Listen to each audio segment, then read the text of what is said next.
السلام علیکم ورحمۃ اللہ وبرکاتہ۔ بسم اللہ الرحمن الرحیم۔ امید ہے تمام احباب خیر و عافیت سے ہوں گے اور رمضان المبارک کے اس مبارک آخری عشرے کے اندر اس کی رحمتوں کو سمیٹ رہے ہوں گے اور اللہ رب العزت کی طرف سے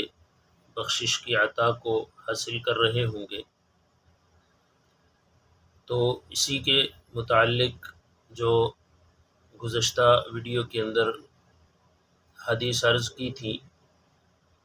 تو آخری عشرے کے اندر اعتکاف سے مقصود لیلۃ القدر کو تلاش کرنا ہے۔ اسی کے متعلق ایک روایت، بسم اللہ الرحمن الرحیم، جزا اللہ عنا سیدنا محمد صلی اللہ علیہ وسلم ما هو اہلہ، عن عائشہ رضی اللہ تعالی عنہا ان رسول اللہ صلی اللہ علیہ وسلم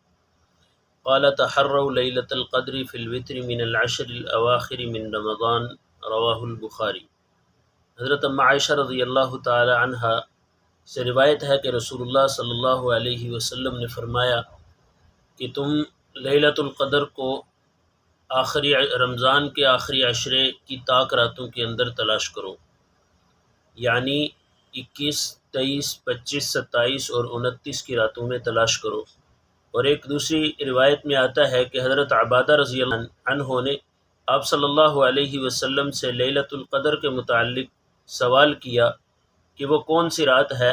تو آپ صلی اللہ علیہ وسلم نے فرمایا کہ آخری عشرے کی طاق راتوں کے اندر اس کو تلاش کرو۔ تو حضور صلی اللہ علیہ وسلم نے لیلۃ القدر کی ایک دعا بھی بتائی کہ اس دعا کو آخری عشرے کے اندر کثرت سے پڑھنا چاہیے، اللہم انک عفو تحب العفو فاعف عنی، کہ یہ سنن ابن ماجہ کے اندر یہ روایت موجود ہے